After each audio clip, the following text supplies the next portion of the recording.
Test.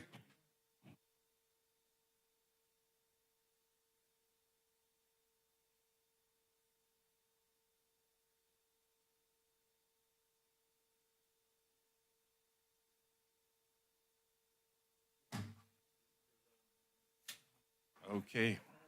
Welcome to the December 19th meeting of the Soquel Creek Water District. Let's do a roll call. Director Balboni. Present. Vice President Lather. Here. Director LaHue. Sorry, here. Here. Director Christensen. Here. And President Jaffe. Here. All right, so there are no public hearings. This is the opportunity for board members to remove any items from the consent agenda they want to remove. Are there any items that anyone wants to remove? Not me. Okay, that brings us to the consent agenda. Public comment. Oh, public comment, thank you. On the consent agenda, first time. So, Counterintuitive. It's a lot easier to remind people than to actually do it. yes. I'll get there.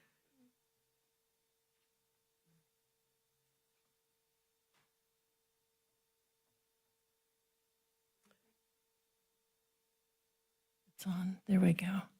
Good evening. My name is Becky Steinbruner. I would like to comment on some of the consent agenda items. First of all, item 4.1, the minutes. I request that your board include a link to the community television video of those minutes, of that meeting for which those draft minutes are given to you.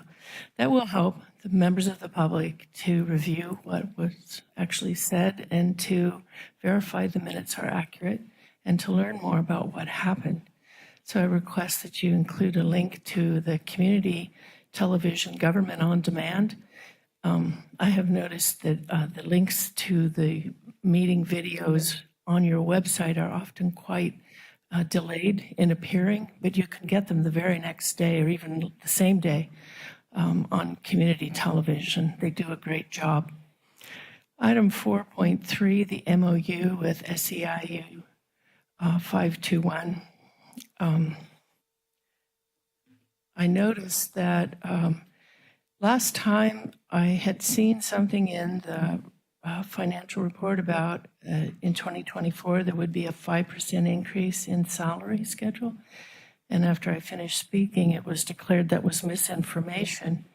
But I see it now in the MOU, and please correct me if I'm wrong, but it says 2024 on page 23, a 5% increase in salary schedule. I was quite amazed to read that your district pays people $1.50 a day to ride their bike to work. And that's very nice, but it totals up to $360 a year per person for the district to do that. And I wonder how that is reported in your financial business. There is no water demand offset accounting for Barry Swenson Builder in the Aptos Village project. Was it at 2 minutes for? And that is item Becky, I'm 4.8. going to ask you to. Okay, I did write your board about it, and I would like a response, please. Thank you, Becky. All right, yeah, let's keep to the time limits, respect everybody's time at the meeting. All right, so now, I'll move approval of the consent agenda. I'll second. and we can do a voice vote. All in favor? Aye. All opposed? Passes unanimously. Okay, that brings us to oral and written communications. So this is for members of the public first, and then for the board to talk on matters of interest that are not on the agenda tonight. Are there any public comments?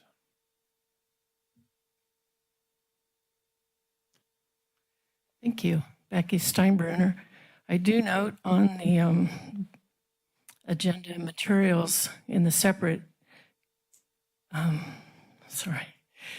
communications links, that there is some very excellent communication from Mr. John Cole, and he is asking you to put in with your rate materials of a simple protest mailer. I ask you to please pay attention to that. Regarding the way the meetings are run, I asked in an email to Ms. Western whether remote participants can speak. Are there remote participants? It's not clear in your board pack agenda materials if remote participation is even possible.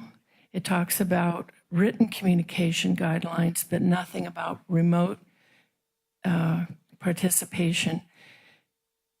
So I would like that made very clear. If there is none, then make that clear, because in these times when we're all still scrambling all over the place after COVID, some meetings are remote or hybrid, others are not, and it would help the public immensely if they could look at your materials and know what is possible.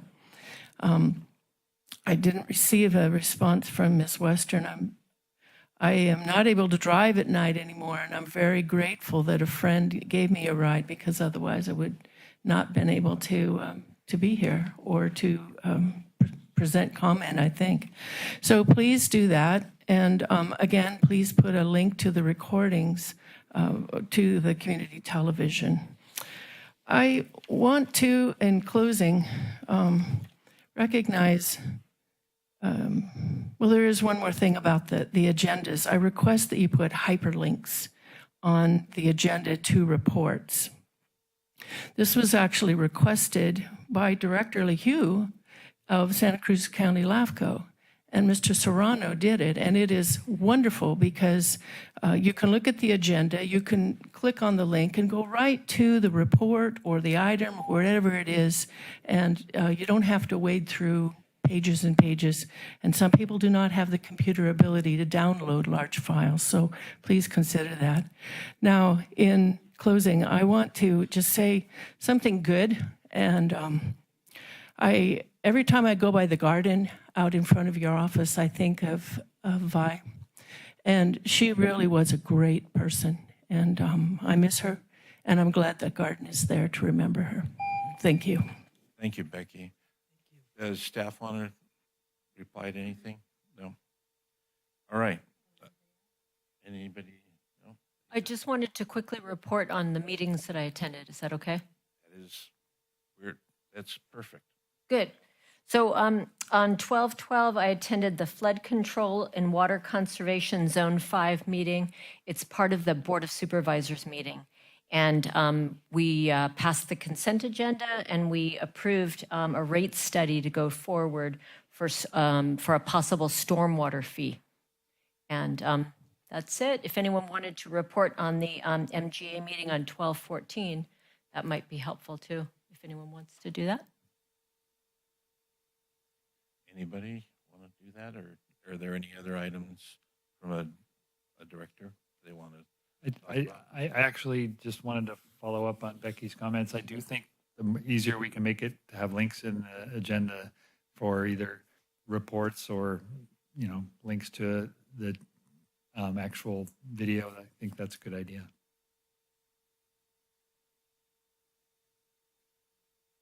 As far as MGA, it was a big agenda, with a lot of items. I'm not sure which one I'd want to focus on, but Carla, do you want to add anything?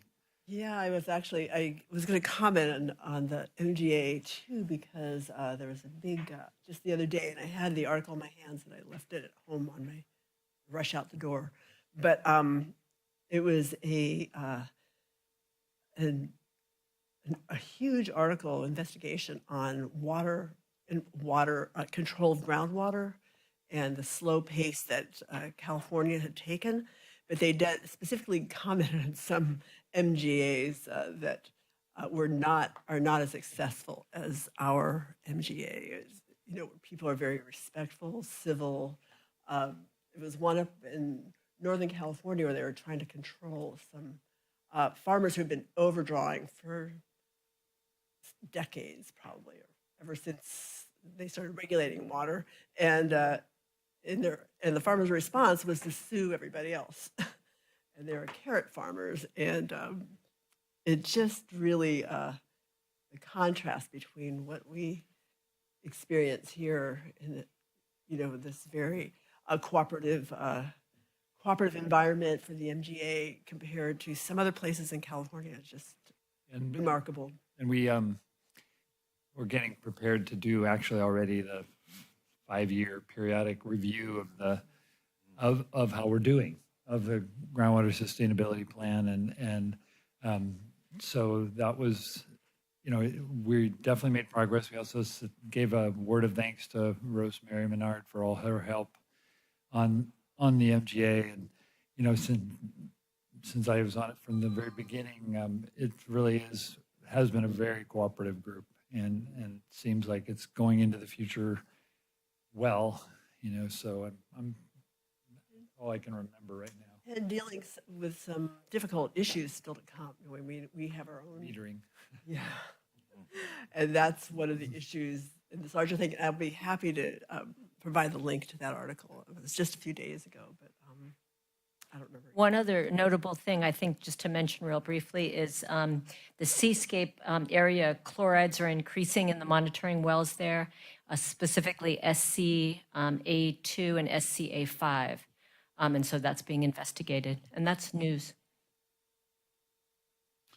Okay. President Jaffe, if I may make a comment regarding access to the agenda and stuff. Mo, can you comment on that? Sure. So if you go to the Agenda Center and click on the meeting date, it'll have the board packet. And if you hit the 3 bars on the side, it'll give you a bookmarks tab that'll link to each item and report in the board packet. And then regarding the videos and a meeting link or a link in the minutes, we do have a link. It links to our Agenda Center. And that's because not all of the district's meetings are hosted on CTV's YouTube channel. During Zoom, we hosted those and posted them to the website. Great. Sounds like you took care of it. Thank you. Perhaps you could put a few sentences in where you see the agenda packages on what you just said, on how people who want to see more details and be more specific about items, how to find it. Of course. All right. Any other comments from directors? Okay, that brings us to reports. District Council. Thanks, President Jaffe. Just a brief reminder, this is our last meeting of 2023, so all the legislation that was passed this year in Sacramento will take effect January 1st unless it was an urgency measure. We've talked about some bills of note, and we're still, frankly, given the amount that happens each legislative cycle, still processing everything, and if there's additional bills of note, we'll include those in future reports. I'm happy to answer any questions. Any questions? All right. So that brings us to administrative business then. So the first item, 7.1, conditional and unconditional will serves. There are none. And that brings us to 7.2, presentation and acceptance of annual comprehensive financial report for fiscal year 2022, 2023, and appropriate funds for the Capital Facilities Reserve. So that's you, right, Leslie? That's me.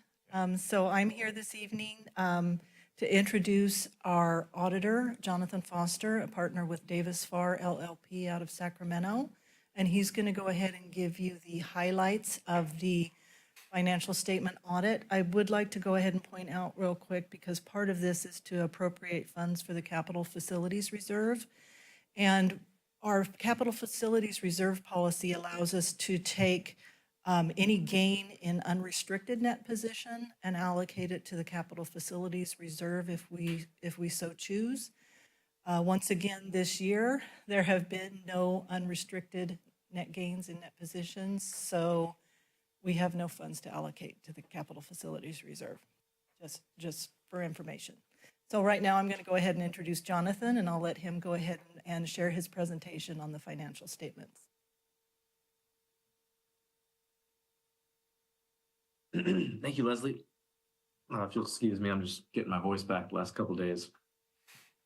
As Leslie mentioned, my name is Jonathan Foster. I was the partner overseeing the engagement. I just want to thank the board for allowing me to present over Zoom. And I want to thank Leslie and Ryan for all their hard work and putting up with all our questions during the audit. Let me go ahead and share my screen and get the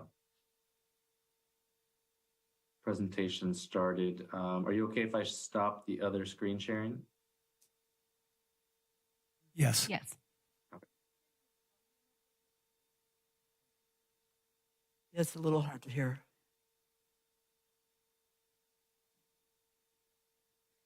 Jonathan, I know your voice is hoarse. Can you speak just a little bit louder? We're having a hard time hearing. Sure. Can you hear me right now? Let me know if is my mic picking me up? We can hear you. It's just a little faint with the settings of the audio in the room. So if you could really project. Sure. I will try to speak in my booming voice. Excuse me.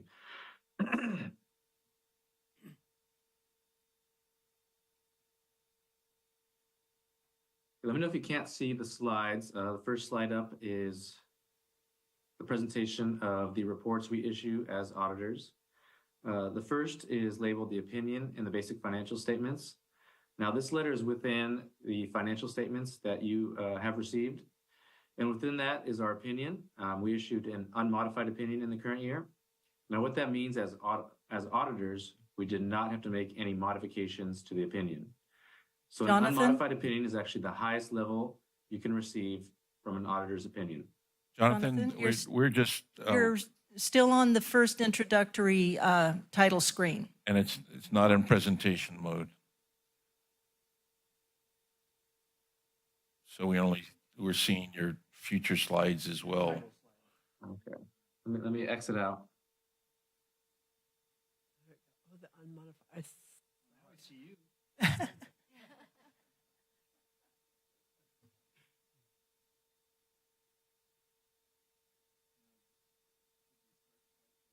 So yeah, is it not in presentation mode?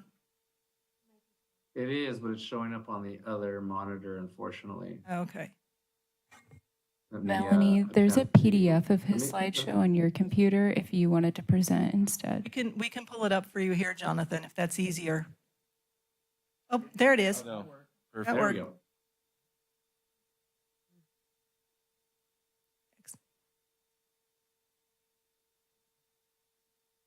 Yeah, it should be the correct slide now. Just confirming you can see the reports issued on the screen currently. Yes, we can. Okay, perfect. The first bullet point explain the unmodified opinion we issued as auditors, which is the highest level opinion that we can issue. The second bullet point describes an additional paragraph in this year's audit opinion. Similar to last year when we implemented GASB 87 leases, there's a new accounting standard that was required to be implemented in the current year, GASB 96, subscription-based information technology arrangements. So that's an additional paragraph in this year's audit opinion, which I'll speak further on additional slides next. Secondly is a report on internal control over financial reporting. If we had matters to report here over internal controls or compliance with laws and regulations, it would be noted within this letter. Happy to note there were not any items to report within this letter. Lastly, we issued a letter, which is the summary of audit results. And within this letter, we just communicate the scope and timing of the audit and anything relevant we had to report to the board. The audit letter issued this year was very standard in nature. So I want to take some time and speak about some of the areas we spend time during our audit. Our team was out in the field in October, and during that time, we performed a walkthrough of internal controls with your staff at the district. We made sure the internal controls were operating effectively and you had proper segregation of duties. We spent a significant amount of time testing your capital assets. In addition to working with finance and tying out all your capital asset records to the financial statements, we also meet with individuals outside of finance and ensure the capital projects are appropriately reflected within the financial statements. The largest project we reviewed this year was the Pure Water Soquel Creek project. You'll see a new line item within your capital asset footnote as well. Now, this is due to the implementation of GASB 96. You'll notice a new line item titled Subscription Assets. And within that, there's a corresponding liability as well. So within this slide, you'll see capital assets that corresponds with the implementation of GASB 96 SBITAs. So offsetting the asset is a liability, which is further disclosed in Note 8 to the financial statements. Now, these are brand new disclosures for the current year across all government agencies for the state of California and for the country.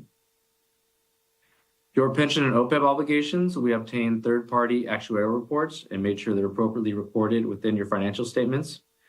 And within the financial statement highlights, I'll speak a little bit about your pension liability. Lastly, you'll see increases in your long-term liabilities as well.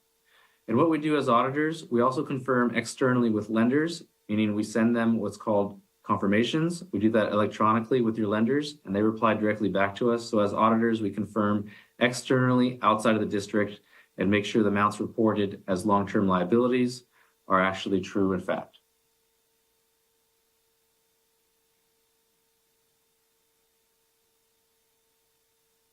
So I'll speak a little bit about your financial statement highlights. Overall, your total current assets were fairly consistent year over year. You'll notice, however, a large jump in your non-current assets, specifically over your capital assets. There was a large investment in capital assets, as you'll see further in Note 4. Within Note 4, you can see all the activity invested, specifically over construction in progress. As I mentioned earlier, your Pure Water Soquel project. Lastly, on the bottom of this, you'll see changes in deferrals. Now, these deferrals are reported directly from third-party actuarial reports, so that your pension and OPEB reports are reported to the district, and these amounts get changed annually based on how your third-party actuaries report them. Can I stop you right there for a second? Sure. The numbers are very small in this, so if we're not able to, I don't think the audience is able to see all the details. So if there's some number that you want us to pay attention to, call it out. Oh, absolutely. Okay. So you probably can't see capital assets not being depreciated. In the prior year, that number was $93 million. In the current year, that jumped up to $149 million. Now, this is the money spent directly to your capital projects. So it represents the investment the district has made in your capital activity. The next slide reflects your liabilities of the district. Now, your long-term liabilities, as noted, jump significantly. Other long-term liabilities, you can see they jump from $26.5 million to $57.6 million. Now, this is due to the drawdown of various credit facilities that the district has available to them, and this money was used to fund capital projects. The second biggest jump I wanted to point out was your net pension liability. Now, in the prior year, you reported a net pension liability of approximately $2.7 million. This year, that jumped up to $7.8 million. Now, this is due in no fault to the district. What happens when reporting pension liabilities is they're reported a year behind. So CalPERS reports a measurement date as of fiscal year 22. Now, in fiscal year 22, CalPERS reported a net investment loss of 6.1%, which caused this net pension liability to jump up to that $7.8 million you see. For fiscal year 23, which will be reflected subsequently in your financial statements for fiscal year 24, CalPERS has already presented a 5.8% gain on investments. So the expectation is that the net pension liability will drop again in next year's financial statements. And the final line item is your deferrals, as I explained in the slide previously. These are not numbers that are calculated by the district, but in fact by your third-party actuaries.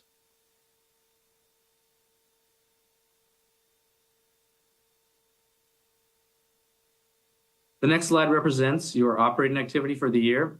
Now, operating activities were fairly consistent. Operating revenues were fairly consistent from 2022 to 2023. Your operating revenues in the prior year were $25.4 million compared to $25.2 million in the current year. So they remain fairly consistent. Now, in your operating expenses, you'll see a large difference from 22 to 23. In fiscal year 22, you reported $3.9 million in general and administrative expenses. And the current year reported $6.8 million. Now, this does not necessarily mean that the district spent almost $3 million in additional cash outflows. The prior year included some pension and OPEB adjustments of approximately $2.3 million. So when you add these back in, general administrative expenses are fairly consistent from year to year. And what happens is your OPEB and pension adjustments are reflected in this line item within. Your current year adjustment net of OPEB and pension expenses was only about $183,000. So when you look at that difference from year over year, that difference was mainly due to your pension and OPEB adjustments. This next slide shows your non-operating revenues and the changes year over year. Now you can see here that your interest expense increased from the prior year of approximately $1 million to $2.2 million in the current year. As I stated earlier, the drawdowns of credit resulted in increased expenses of the district, and our expectation is we'll continue to see this year over year until those lines of credit are paid down. We also see interest earnings. In 2022, we only reported approximately $2,000 in earnings compared to the current year of $250,000. 2023 represented better market conditions for the district than in the prior year, which explains the positive inflow. So overall, your change in net position was approximately $30 million as compared to the prior year of $35 million. Now, the final slide displays the different categories of your net position. So as you can see in the prior year, your net position went from $118 million to $148 million. Now, this may seem like a fairly large number. However, $134 million of this is your net investment in capital assets, which is non-liquid to the district. So this number is calculated by taking your total capital assets subtracted by your outstanding capital debt payable, as well as your subscription and lease liabilities.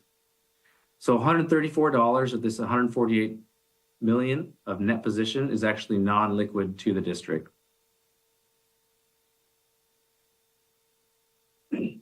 So at this time, I'd like to open it up for any questions that the board may have. Okay. Josh, public comment now or after the questions? Your call, Chair. Okay.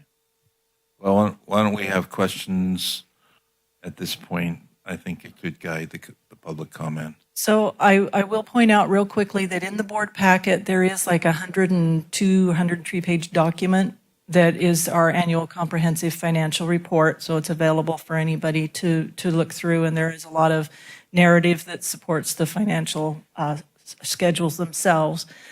One thing to note, I think that Jonathan pointed out, was that our revenue, operating revenue, was fairly flat. As a matter of fact, it was a couple of $100,000 less this year than it was the prior year. That's even with the rate increase. So essentially, we saw no benefit from the rate increase for this year. People are using less water. People are using less water, correct. And then the other thing I think is important to note, Jonathan pointed out the restricted and unrestricted net position figures. We did not have enough in funds this year to cover the unrestricted net position without having to draw from the operating contingency reserve. So that is something that we hope to reverse in subsequent years once we change our revenue picture a little bit. Any questions for either Jonathan or Leslie?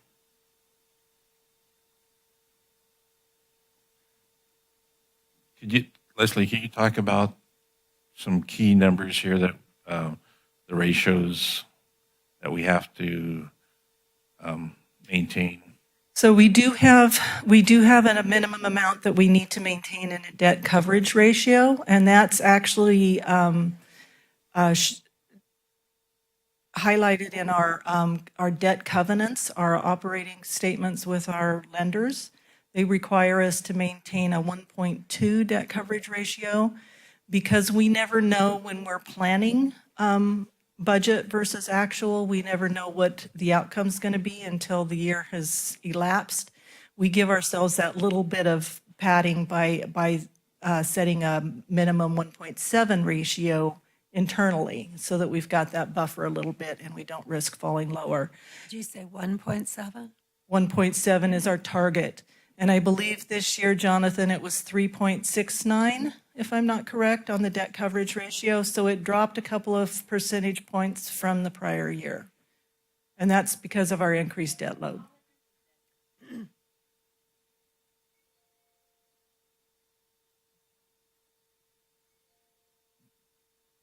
I don't have any other questions. Any other board members? Okay, in that case, I'll open up to public comment.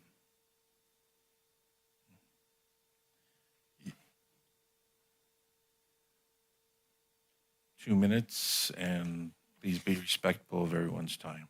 Thank you. Becky Steinbruner, thank you for explaining some of these figures. I had a question about some of them too. What would cause, on the net position, I think that's on page 207, there's a nice bar graph showing that.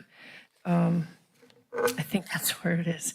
The net position, what would cause it to change so drastically from 118.5 million in 2022 to 148.5? You mentioned something about it involving 134 million in net asset investments, but I didn't quite understand that. If you could please explain what caused that big increase again, that would be very helpful. I also noted that there were significant deferred payments in pension liability, and that concerns me because one of the remedies that is being proposed to your board in a later item tonight regarding the rate increase is to, again, defer payments on the pension liability so that it's only a 10% instead of a 12% rate increase. I'm worried that in the long term, it will be more expensive to not pay that down more. And I hope there will be some financial discussion about that. The operating revenues are not supporting the claim earlier that there was an $11 million shortfall due to people using less water. On page 159, it doesn't match up with that. It is lower, but not that much, not 11 million. Thank you for your comments. Rather than respond at this point, let's keep track of all the questions and comments, and then if staff or board members want to respond, we'll respond at the end of it. Any other public comments? All right, that wasn't necessary. I'd like to express my appreciation for Jonathan for taking the time to be here this evening and walk us through the process. Thank you, Jonathan. Absolutely. Thank you, Leslie.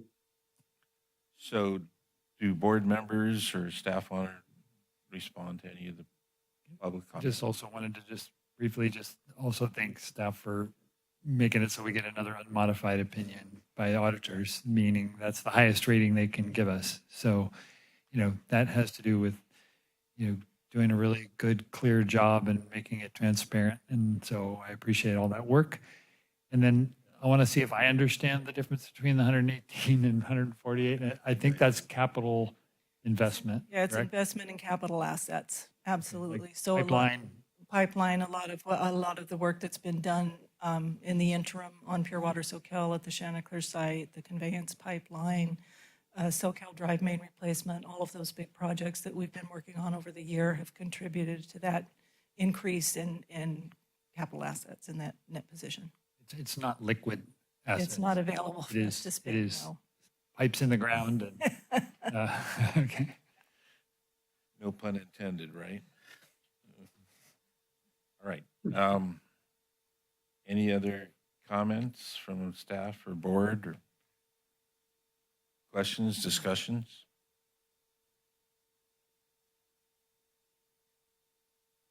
It is very, like you said, over 100-page document.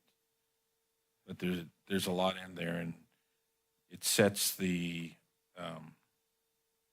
expense needs, which will then determine how the rates are Well, treated. I'll move that we accept the report. Been moved. Is there a second? I'll second. All right. All in favor? Aye. All opposed? Passes unanimously. As I recall, was there other things that were needed? No. Okay. All right. Well, that brings us to 7.3, which is a resolution of appreciation for honoring the 2023 Water Rates Advisory Committee. Yeah, and I'll take that one. And before I do, I just also want to express my appreciation for Leslie, Ryan, the audit team. If you look at the work that Leslie produced, it's not only a financial document, but it's kind of a guidance document, the figures, the photos, and it's a kind of a work of art, combines, intersects with finance. So thank you, Leslie. So this item, 7.3, is really, it's all about the public members that helped on the committee to look at the rates and the rate structures and that sort of thing. We have one of the members in the audience tonight. It's so important as we go through a process like this, looking at rate structures, revenue need, to have members of the public that represent our customers. And I think we had 8 of them this time. Is that right, Leslie? 8? Yeah. Okay. Started with 10 and ended up with 9. Some of their pictures are shown here. And just, sometimes you listen, and all of a sudden an insight comes from somebody and you go, wow, that just alone makes it all worth it. And really guiding, trying to represent, representing their own perspectives, but I think providing a good cross-section of what our customer base is and would like to see. So much thanks for them. And there is a resolution. We're glad to read it. President Jaffe, you can, or we can, Melanie. Go ahead and read it. Okay. Do you mind doing that? Thank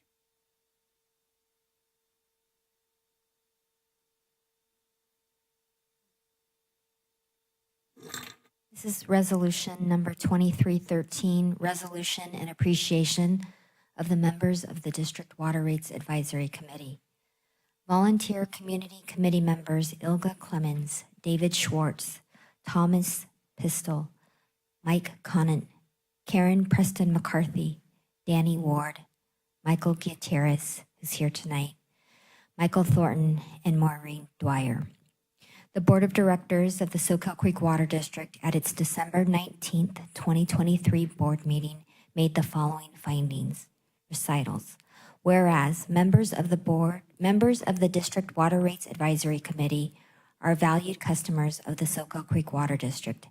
And whereas interested ratepayers applied for and members were appointed in April 2023 as voluntary committee members to the Board Ad Hoc Water Rates Advisory Committee. And whereas members volunteered their time attending meetings and providing valuable insight, input, and recommendations as part of the district's 2023 water rate study.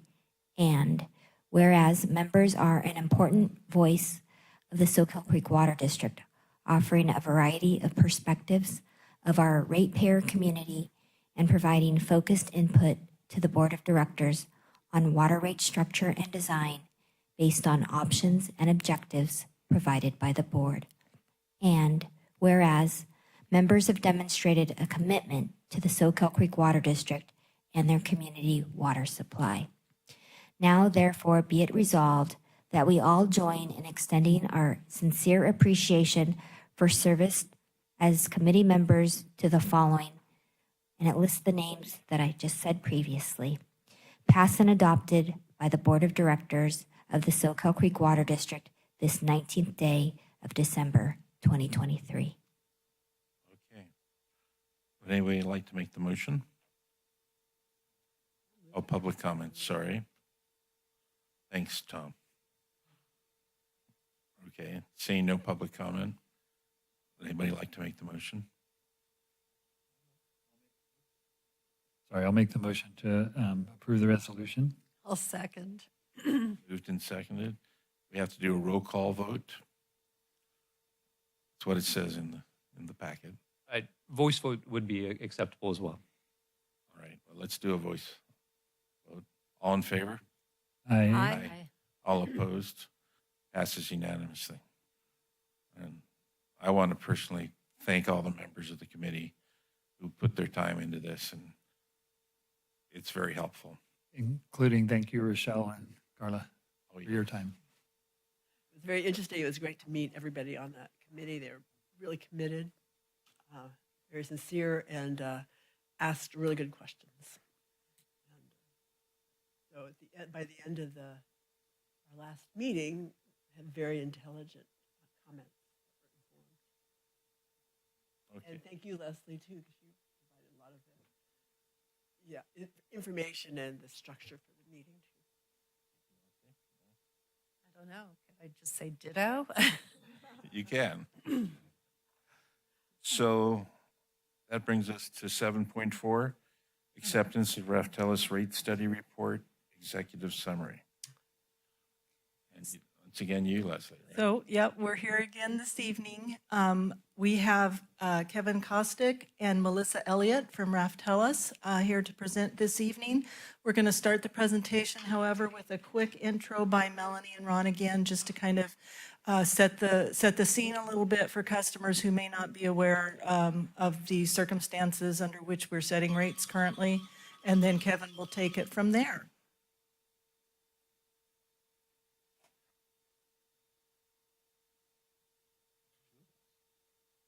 Great, good evening. Thank you, Emma, for loading up the slide deck.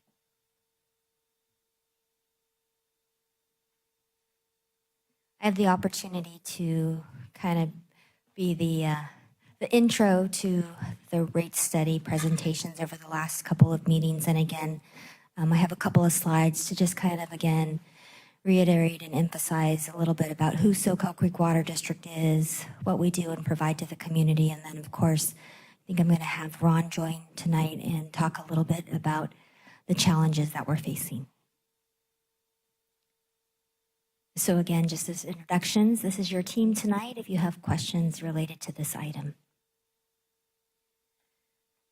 So again, a couple of times before I've shown an infographic, and today is maybe I'm getting to be a little nostalgic. It's the end of the year, and just, of course, I love pictures. I have a series of photos that I think help to explain who the district is and what we do. So as many of you know, the district is a not-for-profit local government agency. We are special in the fact that we are dedicated to the mission of water resources here in our region.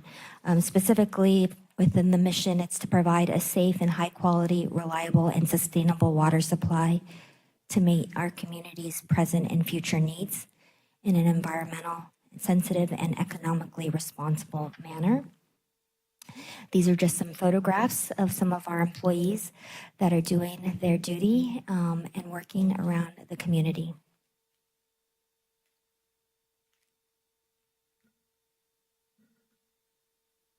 So we're a staff of 48 lean employees. It's a number that really hasn't changed much over the years and are governed by an elected board of 5 board of directors.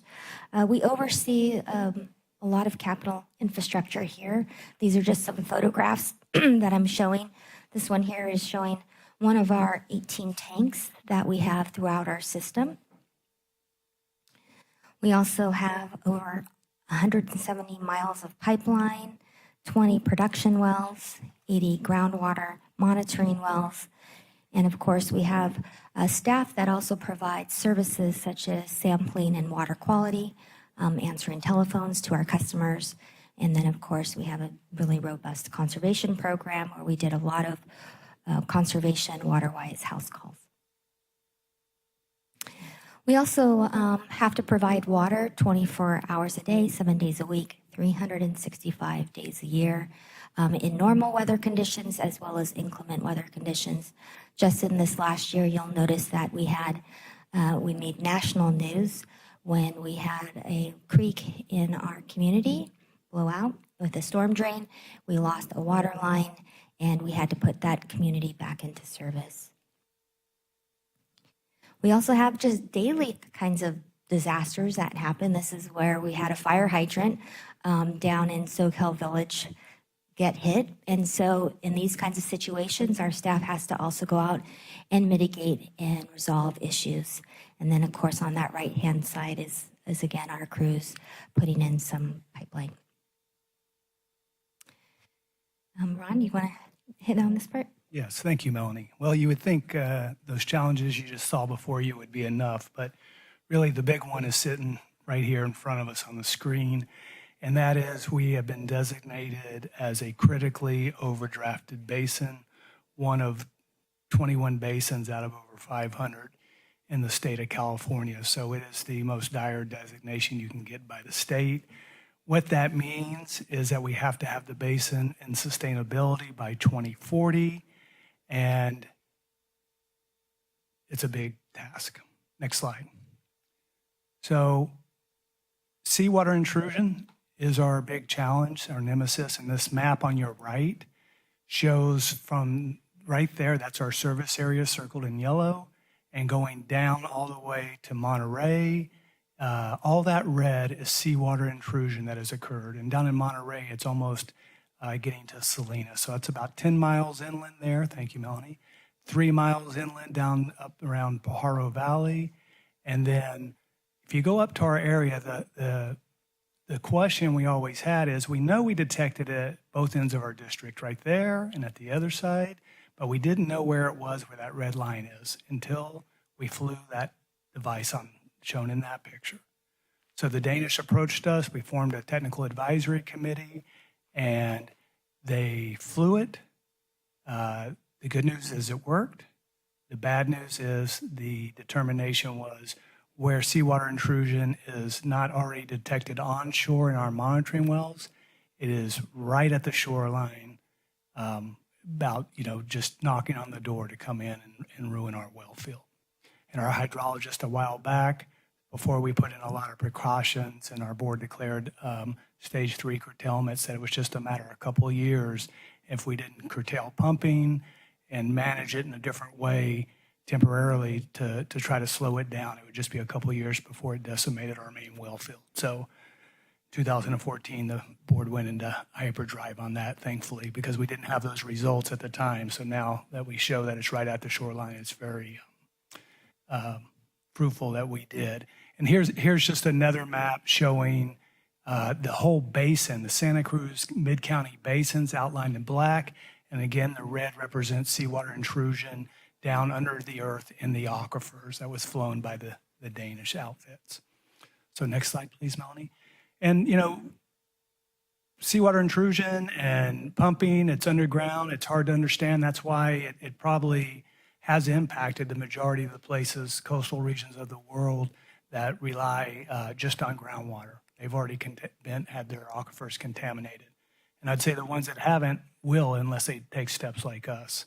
So part of that reason is because it's hard to see, it's underground. So we wanted to present a slide or two to kind of show you what that really is. So there's a production well, as a cross section, and you can see the red arrows are simulating seawater coming into that well. Now, look at the height of the water in that well, that little cartoon well, if you will. And let's go to the next slide, or is this the animation? There's no animation. Okay, then next slide, please. And so, well, yeah, when the water level goes up a little bit, it feeds water out toward the ocean instead of pulling it in. And so here you can see what the recharge wells, replenishment wells are for Pure Water Soquel, what they're designated to achieve, just like down in Orange County. So you put water in there, some of it may flow back to another pumping well, and then some of it flows out into the ocean to prevent further seawater intrusion. So it's a hydraulic barrier, if you will. Okay, Next slide. Thank you, Melanie. And, you know, we talk a lot about cost, right? And cost is very important. Seems like cost of everything has gone up, and we're all battling with it. But I think cost is only part of the equation, right? It's really about value. So something can cost a lot and be a great value, or cost very little and not be a good value. So I would encourage us to think about value versus just cost. And the board commissioned a study by Professor Haddad up at UCSC to do an economic analysis for pure water, our sustainable water supply. And the economic study had a host of things in it. It's on our website. It basically said two main things. One, this is a big benefit, economic benefit to the region. You know, almost $1 billion, if you can see it up there. And then I think even more important and germane to tonight is what would be the impacts without Pure Water Soquel? And the study said that basically you'd have to pay more water than what we would be then, and I mean more money and use less water. Again, let me repeat that. Without Pure Water Soquel, the study said you'd have to pay basically 3 times more for your water and use less. So I think, again, value is a big one to focus on. And next slide, please, Melanie. Thank you. Public engagement is near and dear to our heart. This just shows a couple things that we've been doing and continue to do. I know there's two more public forums out there, maybe more, regarding the rates to try to inform people so they can make their best decisions possible. Next slide.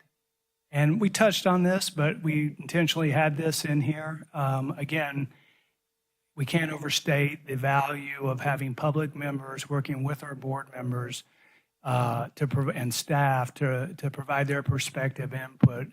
I don't think we would arrive at as good a place as we have in representing the values that the board promulgated at the beginning, which was fairness and equity. So I think this rate structure accomplishes that the best way possible. Financial stability, and of course, legal defensibility. So that concludes my portion. And from that, I'll hand it just back to Kevin. Thank you. Thank you, Ron. Good evening, directors, President Jaffe, members of the public. Kevin Kostick from Raftellus. We can go to the next slide, please.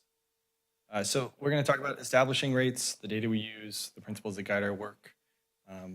That's just a transition, so let's go to our next one.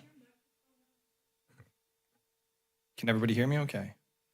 Yes, okay, sorry. So Melanie pointed out some photos of infrastructure. I think it's important to remember what our utility revenues actually fund. So for the district, 167 miles of pipe, 16 groundwater wells, 18 tanks, 80 monitoring wells, serving 16,000 connections, producing close to 1 billion gallons of water a year. So that's a lot of infrastructure that underlies the utility and a lot of costs that go into providing that level of service. Next slide. So we've seen this slide before in a slightly different format. So we start our rate setting process with the rate setting framework. We talk about our financial goals, policy objectives, pricing objectives, different rate structures for evaluation. Next step is the financial plan. We look out over a 10-year planning horizon to inform our rates, in this case for the next 4 years. After that is our cost of service analysis and evaluating rate alternatives, modeling those, conducting impact analyses. And then we get into study documentation. So once we have a proposal, developing a study report, having that reviewed by legal counsel. And then last step is the rate adoption procedures. So here in California, we have to send a notice to all of our owners of record, our metered connections, and hold a public hearing at least 45 days after the postmark of that notice. So we're at step 4. We're finishing up step 4 with staff and legal. And if authorized tonight, we'll begin that 5th step. Ron mentioned the board's guiding principles. So first and foremost, legal defensibility. We've worked with legal counsel every step of the way, from kicking off this study to discussions with the advisory committee, rate alternatives, et cetera. Financially, financial sustainability to meet financial obligations from rate revenues. Right? We don't have much non-rate revenues. We don't have other sources of income. Your utility, I keep hearing children outside. The utility funds all of its costs really through the rates that customers pay. And then the last is social equitability. So there we mean fairness in rates between different user classes, within user classes, but also between current users and future users. Next slide. So if we step through those objectives and kind of how they weave their way into the rates that we'll see tonight. So financial sustainability, we develop a financial plan that has annual incremental revenue increases, so we don't have sharp fluctuations in rates as we step through the years. Social equitability, talking about how we recover our basin sustainability costs going forward, and also developing the 3-tier rate structure for residential users that you see in this proposal. And then financial sustainability and social equitability, that's increasing the degree of fixed revenue that we recover from our rates from 40% up to 60%, having that fixed revenue source. Next slide. I mentioned the long-range financial plan. The proposal is for a 10% overall revenue increase in the first year. So that's the current fiscal year that would be implemented in March if the proposal is authorized and adopted. And then 12% overall revenue increases in years 2, 3, and 4. So in the first year, that 10% is spread differently between customer classes based on the rate structure modifications and the updated cost of service. In years 2, 3, and 4, all customers will see their rates increase at 12% per year. We've also touched on public outreach. If we can go to the next slide. We acknowledge the advisory committee again tonight. That was a series of meetings, as you'll see in the next slide, where we did a real deep dive into rate setting with that committee. We have rate videos. Staff has hosted special events. We'll have more of those in the future. The Quick Sips e-blast in multiple months. We had a rates webinar with the community last month. We'll have another one in January. And then district newsletters and social media posts and so forth. The Water Rates Advisory Committee first met in August. So that was a rehash of the prior rate setting, or the prior rate study rather, the 218 process, talking about communications and outreach efforts. In September, we got into the weeds of the financial plan, what goes into a long-range financial plan, what are the assumptions, and the data that goes into that. In October, we talked about cost of service, we talked about rate alternatives, and then in late October, we started looking at rates. We had preliminary rates, and then we came back to the committee for a 5th time in early to mid-November, talking about the final rate proposal, so kind of the all-in, what does it look like when we restructure rates and add in additional revenue needs. The committee provided staff, us as consultants, and the board some very good feedback, or input rather. So the study has to address the long-term financial needs of the district, which obviously we have ever-increasing costs, inflationary pressures, we have cost structure changes with the implementation of Pure Water Soquel, so we need to address those needs. And then increasing fixed revenue recovery to address that board objective of financial sustainability. The committee did not support a uniform rate structure option for water use rates. Their preference was for either a revised 2-tier for residential or a 3-tier residential structure where they lean towards the 3-tier, and we brought that to you first in November, just before Thanksgiving, and then a revised proposal on the 5th of this month. So if we step into cost of service and rate design, next slide, please. So cost of service analysis relies foundationally on what we developed the last rate cycle. We'll address some of the larger changes. So the first being the modification to how we identify and recover basin sustainability costs. So the existing methodology that we used allocated 20% of those costs to what we call a basin-wide benefit. So that identify the costs of the district share of management of the Mid-County GSA, about 20% of those costs, and then the remaining 80% for water reliability. And that was recovered from the residential class in the Tier 2 rate that you see in the current rate structure.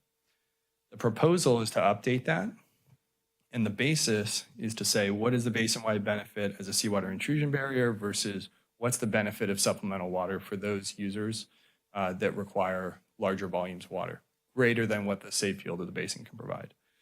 When we step through that analysis, we arrive at about 45% for water reliability. That's a supplemental supply component, and then the remainder being the basin-wide benefit. So when we update that methodology, we ensure that large volume users pay their share for supplemental water costs and those needs greater than what the basin can provide. And then those who benefit from these basin-wide benefits of seawater intrusion barrier, both now and in the future, pay for that benefit that they receive. Next slide. So another, this is a rate structure change, but also within the cost of service analysis, is to recover a greater share of our rate revenues from fixed sources, so from our meter-based charges. And currently you recover about 40%, or I should say the prior rate study targeted 40% of our total revenues from fixed sources. And now we're going to flip that 40% fixed and 60% variable ratio to 60% fixed and 40% variable. Next slide. And we can pass that one. That was a duplication.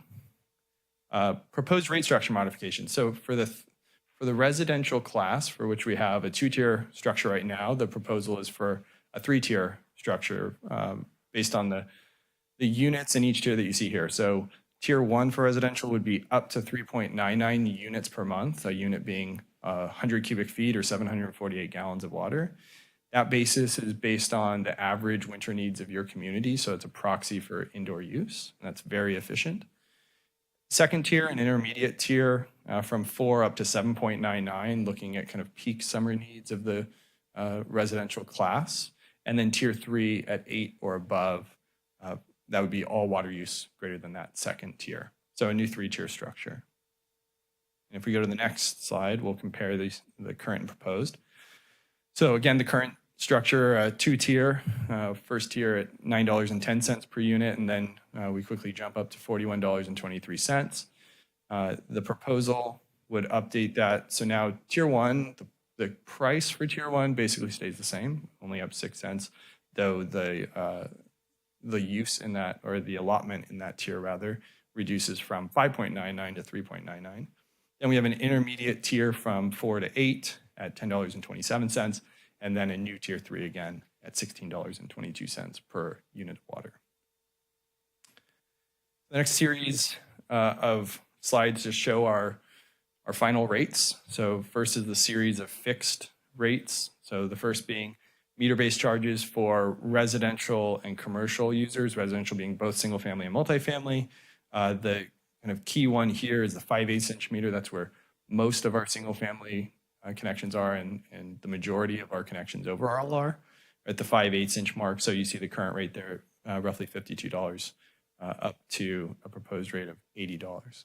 Considering both that additional revenue needed in the financial plan, the structuring changes of recovering a higher degree from fixed sources, and then recovering our basin sustainability, those basin-wide benefit costs within the fixed charges. If we go to the next slide, we'll see the same schedule, but for the irrigation and outdoor use class. Now, these charges are differentiated based on the peaking characteristics between single family, or residential and commercial rather, and irrigation users. So irrigation users have a higher peak, therefore they're allocated a higher share of those extra capacity costs, and you see that reflected where you see the 5/8 inch connection at roughly $116. My glasses aren't good enough to see that, I suppose. $116 versus the 5/8 for the single family at roughly $80. So you see that differential based on peaking again. Next slide. Private fire service charges are just simply an update based on the same methodology used in the prior cost of service analysis, just updating with updated costs, updated customer demands, and our updated revenue needs. Next slide. And then we have our water use rates.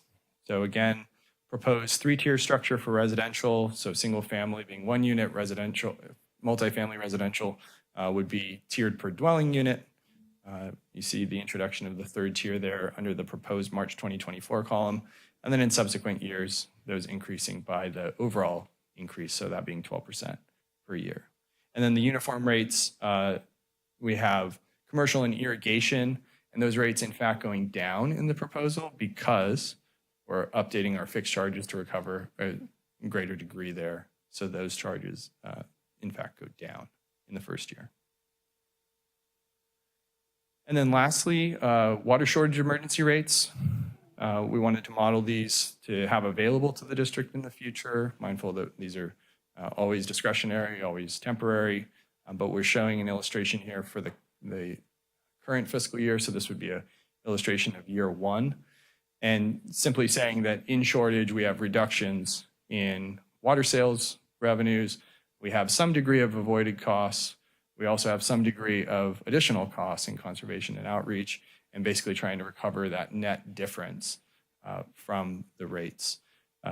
So for example, in stage one, tier one, you see a rate of $9.61 relative to what the base rates would be, which if I recall correctly are $9.16, so about a 45-cent difference there. Next slide.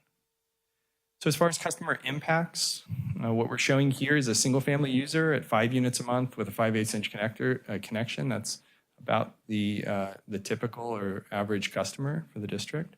Right now, a current bill of just under $98.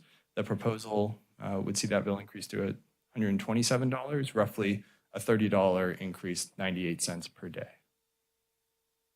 And the next slide shows a higher user single family bill, still at a 5/8 inch connection, but using 9 units of water per month. Now with the rate structure changing, with the cost being recovered more from fixed charges, this user would actually see a decrease on the order of nearly $2 per day. So just to wrap up some of the key points on the proposal overall. First, our base and sustainability costs, we differentiate between that for supplemental supply, which stays within the water use rates, and then the basin-wide benefit that goes to the fixed charge by meter size. The fixed charges are recalibrated, so now we're recovering 60% of our costs from fixed sources rather than the current roughly 40. We're introducing a third tier, so a 3-tier water use rate for residential users. And then the impacts overall are going to vary based on those 3 considerations, as well as the overall increase in revenue needs, which in the first year is 10%.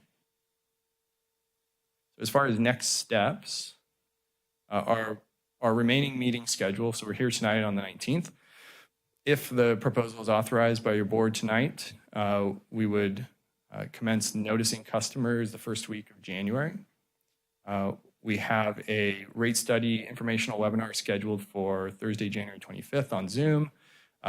We'll have an open house in person at Temple Bethel on February 8th at 6 p.m. And then the study would conclude with a public hearing on February 20th here at 6 p.m. We've talked a lot about public outreach. We've got a dedicated webpage on the district site about the rate study. There's FAQs there. The rate study report will be there. The Prop 218 notice will be there. We've had utility bill inserts, social media posts, as I mentioned, the FAQs, et cetera. So I direct customers to visit that page.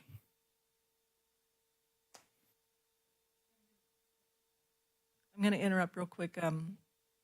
Kevin, in addition to the outreach that was shown on the previous slide, we are going to be adding a rate calculator to the website so customers can go on and see themselves what the impact would be to their particular bill.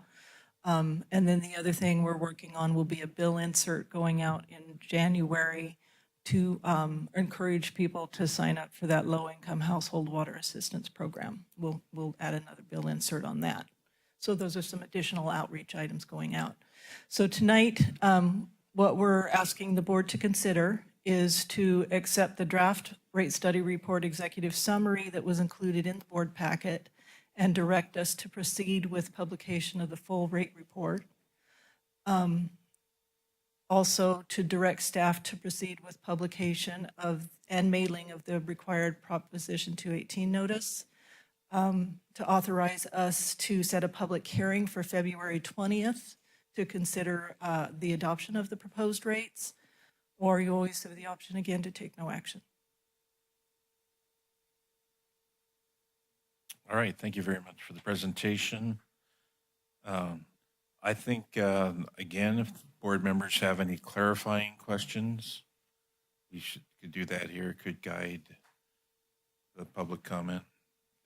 Are there any clarifying questions from the board? Yes, Tom. Yeah, two. One is, I cannot remember, this could be staff, what percentage of our overall expenses are fixed? Just for, I think it's 90. Yeah, typically it's in excess of 95%. Okay. So just, I know that, I had trouble with going from 40 to 60, but I wanted to be reminded of how much of our actual costs are fixed.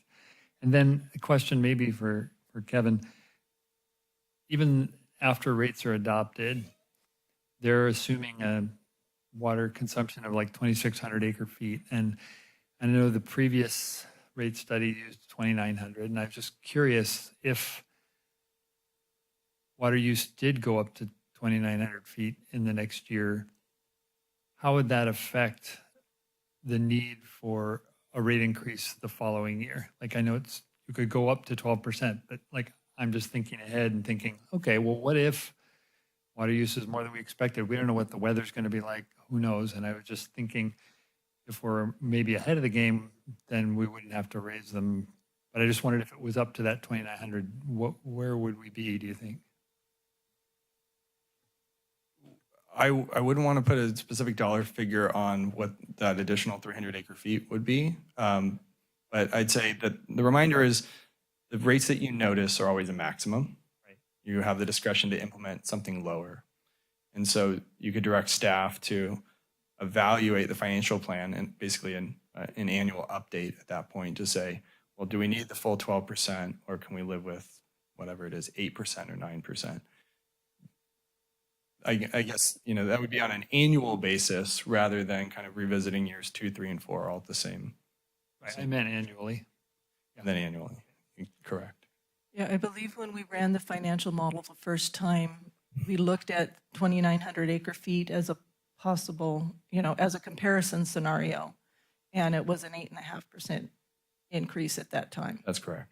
Assuming all expenses remain me. equal. Yeah. Thanks. Any more clarifying questions from the board? Seeing none, it's time to open it up for public comment. I would like to just point out real quick, a number that jumped out to me when I was looking through all of these is the potential impact, the maximum potential impact, all water use remaining equal, right? Looks to be about $30. That's the most a customer would be impacted, which is actually still less than one single unit that a Tier 2 customer currently experiences. Yeah. All right, just want to remind you have 2 minutes. Please be respectful of everyone's time. I'll be speedy. I know you will. And then I think what works best is rather than respond to any questions or any thoughts after each speaker, to wait until all the speakers have had an opportunity to comment. All right. Okay. John? Hi, my name is John Cole. The first thing I want to do is thank you in advance if you actually take a look at this suggested protest form. And this is the last one you did in 2019. It would be really great. And so I want to thank you in advance if you do consider it and direct the staff to include it. The other item I want to talk about, though, is I have some serious concerns about the executive summary. There's some statements in there that are, to me, this is my opinion only, problematic with respect to Proposition 218. We already know that the project is currently in construction and PWS operations are anticipated to commence in fiscal year 2025. When it's completed, the district will incur operating costs that average $5.5 million annually. That's not my concern. My concern is this statement. To smooth the effects on rates, PWS O&M is pre-funded in fiscal year 2024 to help offset the shift in cost structure in fiscal year 2025. In this one, OEM includes cost centers related to groundwater production, system operations, district personnel, customer service, administration, and future Pure Water Soquel operating costs. So you're going to collect revenue for the cost of a service that will not be provided until sometime fiscal year 2025. The district is not delivering a PWS supplemental water supply nor a basin-wide benefit, so how can you allocate PWS costs now into the proposed rates when PWS doesn't exist? This is a violation of Prop 218 in my mind. It's my mind. I'm not an expert. No fee or charge may be imposed for a service unless that service is actually used or immediately available to the owner of the property. Fees or charges based on potential or future use of a service are not permitted. Thank you, John. You need to seriously consider that. Yeah. All right, any other public comments?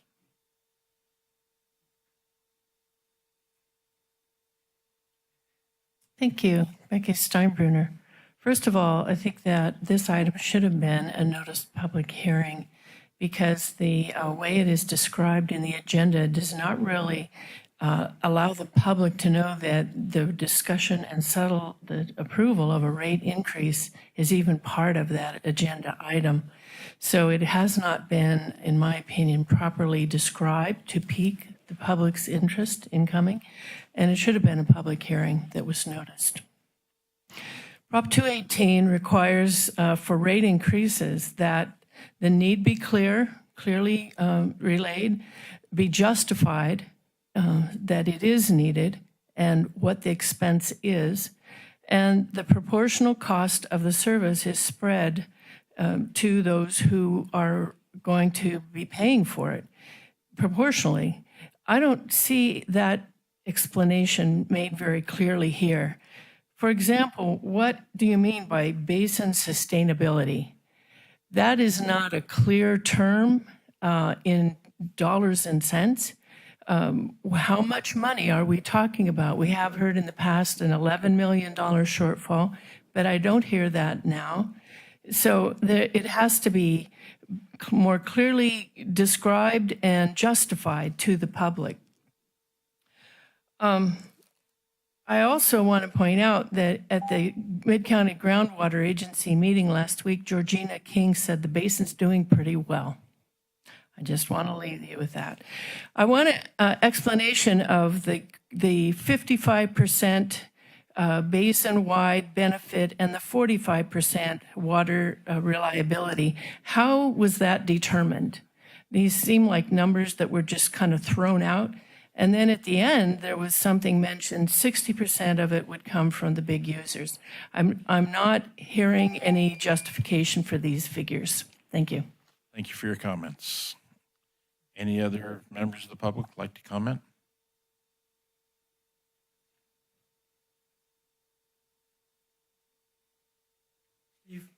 Steve Braff, resident and household of 6 people who's been bearing the brunt of these higher rates for higher users. And I want to say I see this as a promising adjustment of creating some equity. I've felt for some time now that having parents live with me and young children, that I was bearing a brunt for something that we all should have equal access to. So I like where you've gone with this 3-tier.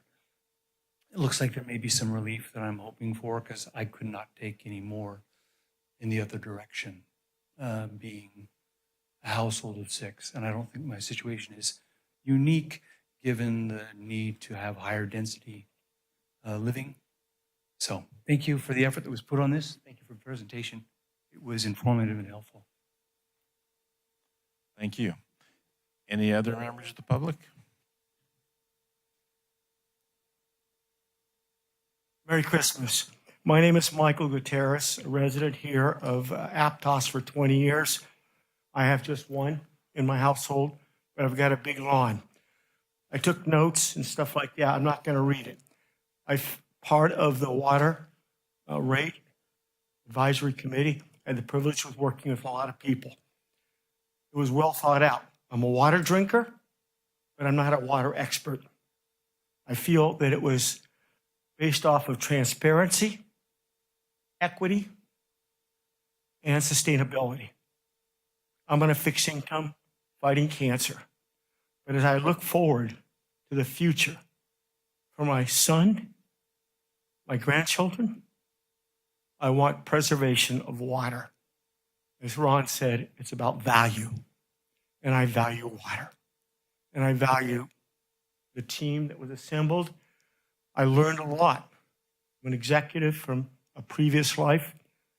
I don't know anything about water pricing. I know how to price financial products or investment products. But it's amazing. I have 47 seconds. And how you price water is amazing. Water is an asset. We all need water. And I want to thank you for the recognition from the board. I enjoyed being part of the committee, learned a lot, and respect how we price water. Thank you. Merry Christmas. Thank you. And thanks again for being a part of that committee. Any other public comment? Okay. So do we have to move to close the public comment or just do it? No, it wasn't an official public hearing, so we just now bring it back to the board for any potential action this evening. All right. Any board member want to address any of the comments that were made, or staff, do you want to address any of the comments that were made? We're glad to answer any questions if you want to direct us to any. Otherwise, we're fine. Thank you. Well, I think to help the public, if you could clarify the difference between a board meeting and a public hearing. Just what are the criteria, just for our people here?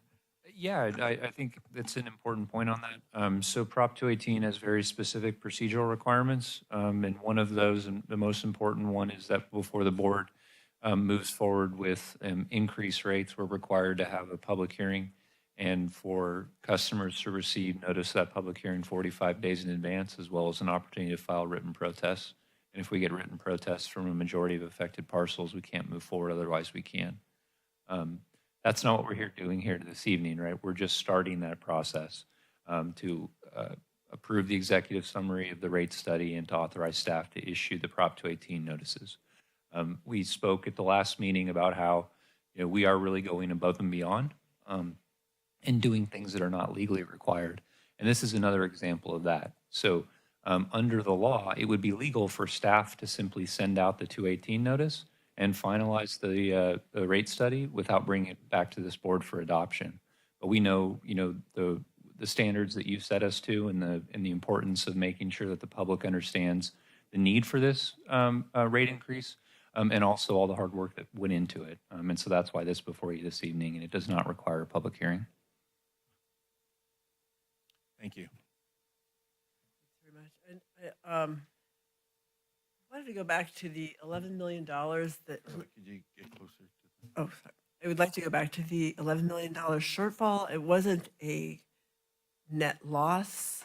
It was a lessening of water sales, and you can see it in the consent agenda. There's a water production, and you can see the year to year, the last 3 years, less water was produced to be sold than the actual budget for it was. So there was a shortfall in our budget. It wasn't an actual loss because the water that didn't get pumped is not lost. It's still on the ground, but our water sales were down by a lot of money.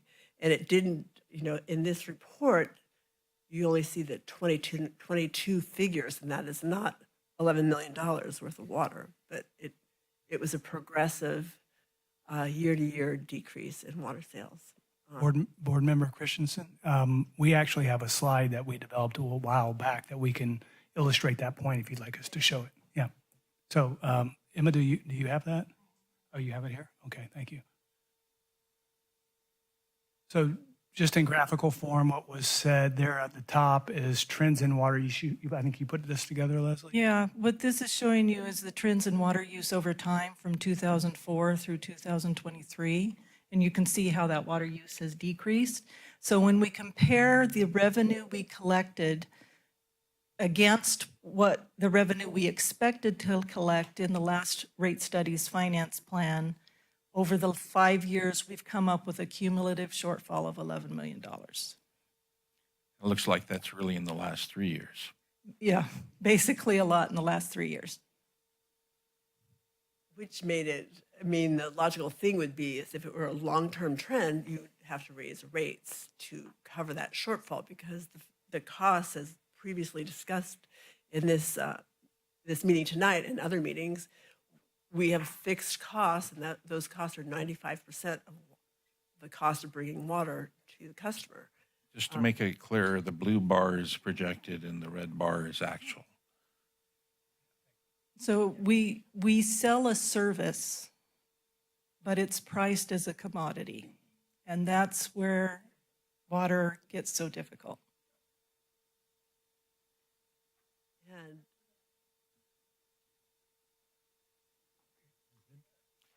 Okay, any other comments, questions? Tom, you have something?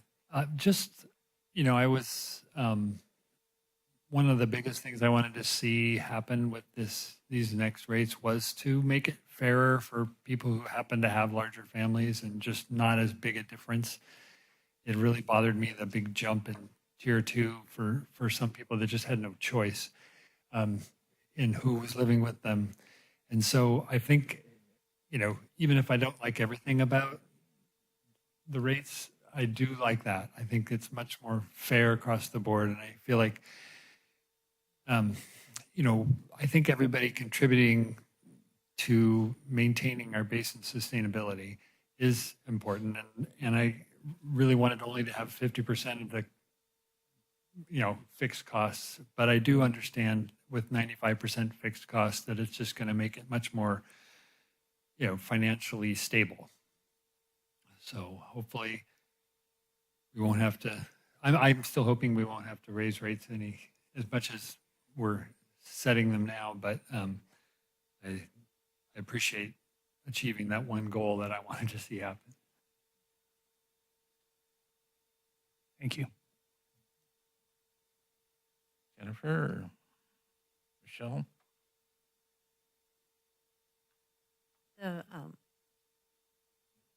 The whole reason I was supporting 60% is because I want us to be financially stable.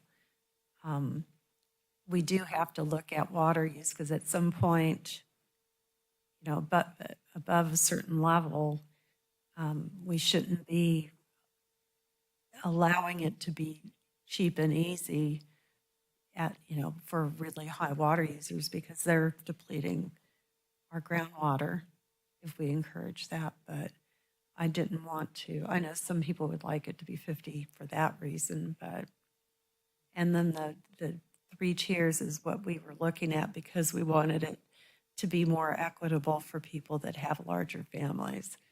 And there were a lot of discussions about that, and I agree with that. Go ahead. oh, Jennifer. I just might contribute that it's been an incredible process and a lot of thought and a lot of work has gone into this. And everyone is not going to be happy and rates are going to, go up. But I think that the board and the rate advisory group and the district has done an amazing job. So I'm very happy to have participated. Thank you. Yeah, 3 tiers gives us more flexibility. I want to point out that one of the previous directors, Don Hornschmeyer, wanted to have an infinite number of tiers, which where is actually a curve where you could make it do exactly what you wanted it to. So Becky brought up a question that I have. Thank you for bringing it up, Becky. On the 55%, 45%. And could you talk about where in the report you talk about that and how you came up with that? Yeah, I believe we have that in the executive summary, but so what we do, we look at first we know our aggregate demands. We know what the pure water project will provide. We also know that in the prior study, and we maintain that in this study, that when we apportion the basin safe yield per connection, we're at about 6 HCF. So that's why we have the threshold in the current two-tier that we have for residential. So we take our customer billing data and we aggregate all the demand, every bill for every connection greater than 6 units a month, greater than what the safe yield per connection is. And that number is, I believe it's 681 acre feet. 681 acre feet out of a pure water project that delivers 1,500 acre feet of water, 45%. So that's the 45% that goes to the supplemental supply component. The remainder being the basin-wide benefit that again is recovered across all users on the fixed service charges. Okay, thank you. Josh, here I ask about the future cost issue at this point, or is that opening up a can of worms? As far as? Well, the comment was that. The comment on it's absolutely true that Prop 218 requires that fees be charged for service that's actually available. That is based on the utility service that's being charged for. So in this case, water. It's not on a necessarily a source of water or a project basis. Okay. I'll leave it for you to talk later about it. Not perfect. In my experience, none of our rates have been perfect. I do want to say that I do like that larger families have relief, but it's not to say that larger water users don't have relief. Larger water users with smaller families also get relief. So that doesn't rub me the right way. Like I say, it's not perfect. But I think what it really signals is that we're having a paradigm shift here. For my first 21 years on the board, the mantra was protect the basin. And it still is, but we're getting closer to it. So what the shift for me is that we no longer have to be as concerned as we were initially, as I was initially 20 years ago, that we really were headed on a path. The way it was described to me, it's like seawater intrusion is like a runaway train coming at you. And you know it's coming at you. You don't know how fast, and it's not easy to stop. And I think we have things in place to stop that train. So that allows me to support this type of rate structure where larger users are not encouraged as much to decrease their water use. Anyway, anybody else have questions? Comments? Anybody want to make motions? I'll make a motion. Okay, there are 3 to be made. You want to do all 3 or? Yeah, I'll try it. Okay. Okay. So I'd like to make a motion to accept the draft rate study report executive summary and direct staff to proceed with publication of the full rate study report and to direct staff to proceed with publication and mailing of the required Prop 218 notifications and to authorize staff to set a public hearing February 20th, 2024 to consider final adoption of the proposed rates. Is there a second? Okay. So Jennifer and Carla. All right. Again, we have the option of a voice or roll call. All in favor? Aye. Aye. All opposed? Passes unanimously. All right. Thank you. So that moves us on to 7.5. Consider consolidation of the district's 3 standing committees. Yes, and since Ms. Western wrote this memo, I think she gets the privilege of presenting it. Thank you, Emma.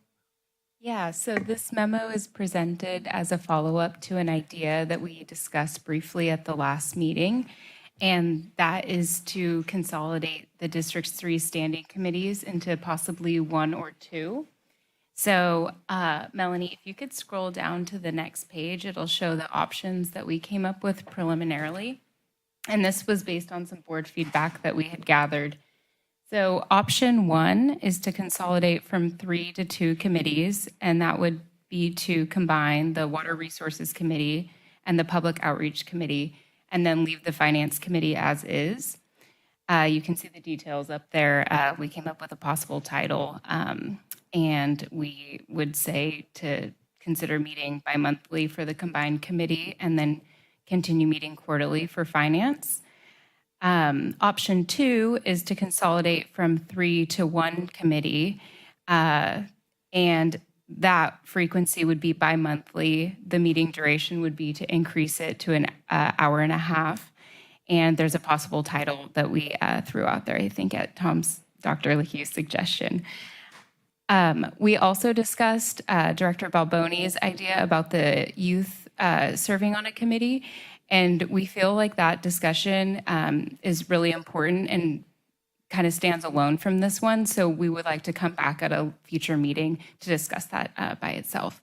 So the board can really do what you want to do with this, and those options were just to kind of generate some discussion for tonight. All right. Any public comment? Seeing none, open it up to the board. I have a question for, Could you get up to the it's just they can't hear you on the recording. Having served both on the public awareness outreach and also the water, there is a lot of overlap. And so I like that combination. I also like the idea of youth. They use a lot of water. what my idea was that would be a good place to introduce youth. There might be more public. Oh, You started to get up. I don't know if you were just changing. oh, sorry. Steve Graff, I serve on the Public Outreach Committee, and I would also, I also find it agreeable to consolidate down into 2 committees. All right. Thank you. Okay, sorry. No, I was just curious, I've never served on the Financial Advisory Committee, only on the other 2, which to me seems like those could combine. But I was wondering, I know Carla and maybe Rochelle have served on all 3. Yeah. I just wonder what you think about how that seems like to me. Finance would be different, but I have not been there. Well, I've gone back and forth on this one, reading it, and because the finance meetings, they're not that many. We meet quarterly? Okay. So I guess I'm losing my memory here. So all of them meet quarterly, but No. Bi-monthly. The finance committee meetings are quarterly. The others, I believe, are monthly. They just feel like they're more often, Michelle. Okay. Bi-monthly. Bi-monthly. Confused, okay. Quarterly is every 3 months. So it isn't as often. Exactly. But it is quarterly. Okay. My head's spinning, yeah. So they don't meet as much, but, and there's not always exciting things happening in the other committees, and then we're meeting for an hour. And so I was thinking, oh, an hour and a half with all, and it may be a different committee meeting. I mean, it may have different information and not as much of one as the other at every meeting, right? So, oh no. I mean, that's what the quarterly one could be fine to be quarterly, and, I would go either way. Somebody has to convince me because they both seem like pretty good options. I know, well, I think that, I know the agenda on the two,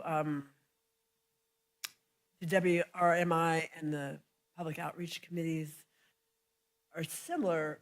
Their focuses are different. So I don't know how, if we combine them, how that would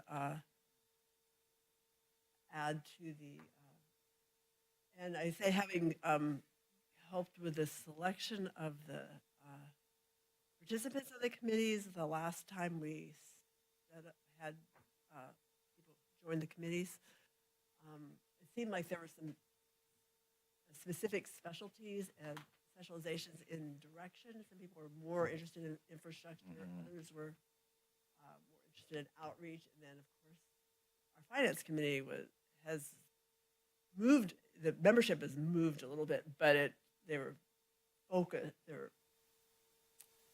singularly equipped to discuss financial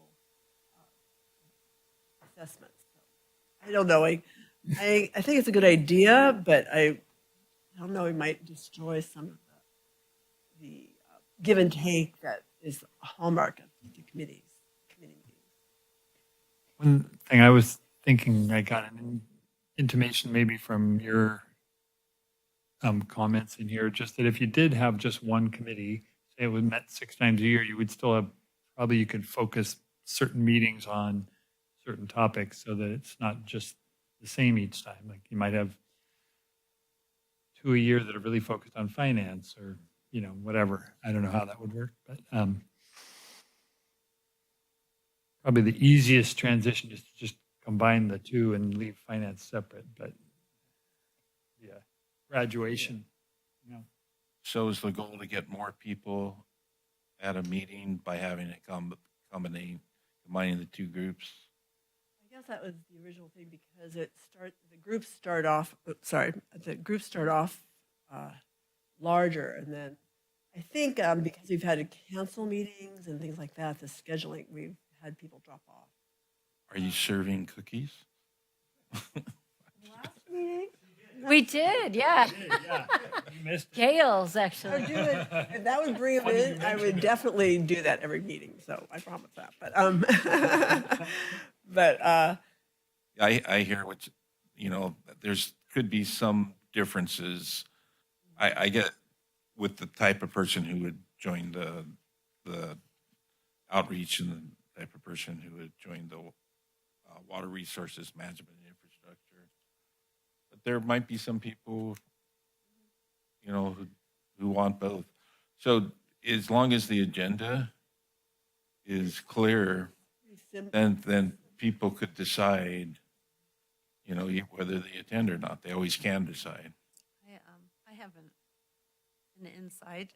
Okay. I don't think I've been on the public outreach committee for one, but I have to say that in my job away from here, I think maybe I needed more public outreach education.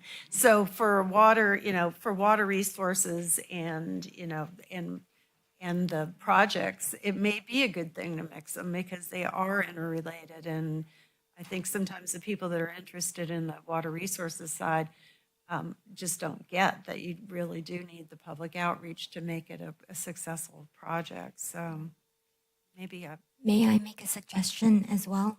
I think in terms of the outreach committee, which you can see we have active engagement, and it is a I think, a core guiding principle of the board. You could also consider having a standing item related to outreach at both the Water Resources Infrastructure Committee and the Finance. It does seem that there always is a topic related to outreach that if you wanted to absorb, dissolve, or do something with the outreach where it's a component of the other two committees, I think it would be appropriate to do so. The other thing, though, I think we should just kind of think about is the attendance and the space availability. So by combining meetings, does that impact the number of committee members that we may get or not get? I think sometimes there's an ebb and flow related to the participation. So we have a small room, which is the Learning Center at the district, and then we have a larger space at the Rosedale trailer that we could also use. So just kind of put that out there. Oh, so we do have more space. I know, 'cause that, So- combined all three into that small conference room, I don't think it would be that. So And are perhaps are you could also maybe have periodic meetings where you combine the committees, maybe once a year. Oh, well, I looked. So Melanie, were you suggesting two groups?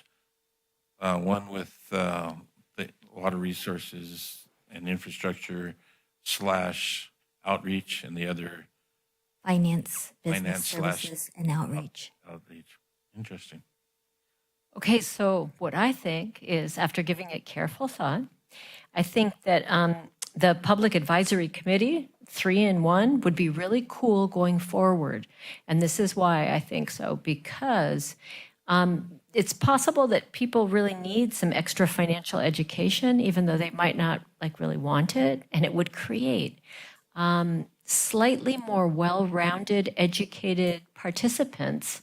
And I think it would be a larger group, which would be more exciting. And it would also be kind of simple. And I think we've had such a great experience in the past couple of years. I've been on look at me. I'm a good example. I was on the infrastructure committee and now I'm here. So I think it is kind of a goal to maybe have people join and step up to bigger things, to more commitments. So the single group, I think Public Advisory Committee, what a great name. Thanks, Tom. I would definitely vote for that. Okay. So do we need to do a motion? I mean, I guess the other thing I was going to just add is that we're clearly not locked in whatever we try. I mean, we didn't even have these, 10 years ago. So, Good point. we can try something and do it for a year and see where we are. Yeah. So is there a motion? I've heard many different things. Yeah. One thing I'll just add before we do the motion is I think the board's leaning towards the first motion. So it's left open-ended here, but what staff would need is the directors that would be appointed to serve, the committee title, the meeting frequency, and the meeting duration. Thank you. We can't be wishy-washy is what you're saying. Very clear. I'll defer to the people who've been most involved with the committees to. I think the 1.5 hour, that's good. I think we were running over a lot anyway. Yeah, so On one subject. So what if we try? I'll put a motion that we have a single committee, public advisory committee, and that they're 6 times a year, and that there are. What else did you need to know? How long are the meetings? An hour and a half, And the chair and the vice chair. Well, and then we'll have to. Well, we'll have a we chair and a know that? vice chair when we establish, and then we can talk about who wants to. Serve, right? So That's enough there's for one second motion. to that motion? I second. All in favor? Aye. Aye. Aye. All opposed? Okay, so we've gone from 3 to 1. Okay, so Six meetings a year, an hour and a half per meeting. Okay. Right on. Now, for the second part, who from the board is going to be part of these? I'm a good arm wrestler, so I'm definitely wanting to be the vice chair if possible, because I really enjoyed doing that. I think this is automatically is because of the nature. It's just 2 board members will be correct. attending this, so they're just. And an alternate. and an alternate. I mean, I'd be interested, but if somebody else wants to, that's fine. I'm willing to be an alternate too. But Carla, you've been most involved with this. Do you want to chair this new committee? Oh, the whole committee? Yeah. No? Sure. At least for 1 year. So the second motion is, I'd like to move that the chair of the newly formed single committee is Carla Christensen, and the vice chair is Jennifer Balboni. And the alternate? Alternate, we haven't decided yet. I mean, we're all 3 of us willing. All 3 be alternates. I guess we could. Yeah, we there a could, reason? right? Yeah. Is there, Josh, can we have multiple alternates, or does it have to be one alternate? No, yeah, just have one. I don't have to. So we have to be a little careful with alternates on committees, just because you can have an inadvertent serial meeting if you have the alternate stepping in and there's a conversation that's continuing from a prior meeting. Okay, so we don't, no alternate. Okay. Well, you can have an alternate, but you have to be thoughtful about when they step in.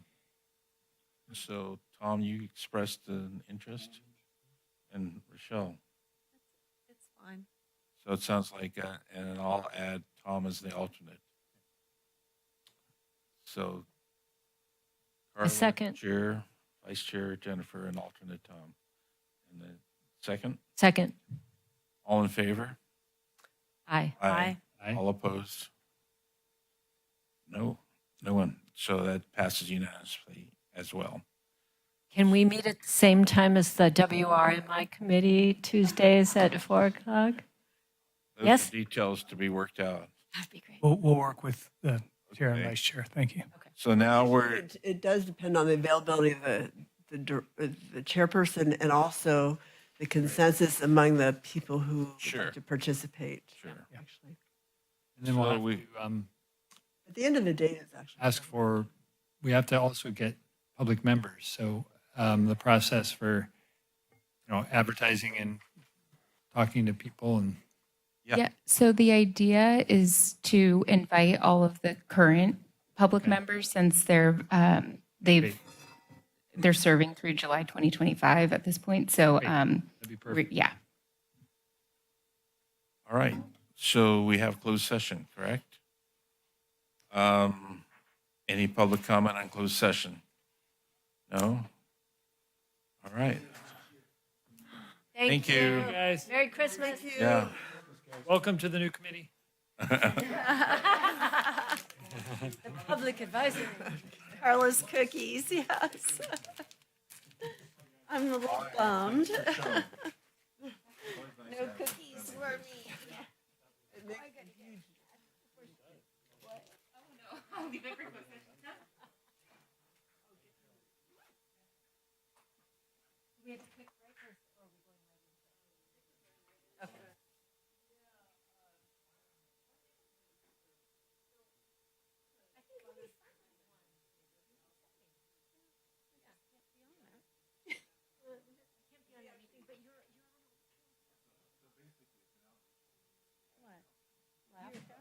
Yeah.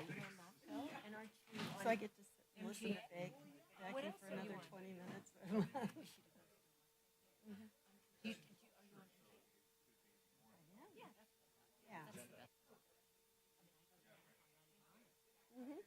Yeah.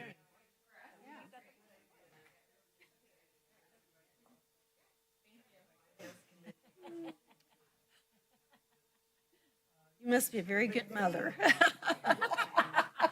What is it? Fight your battles. Your Pick war, your not your battles. battle. Yeah.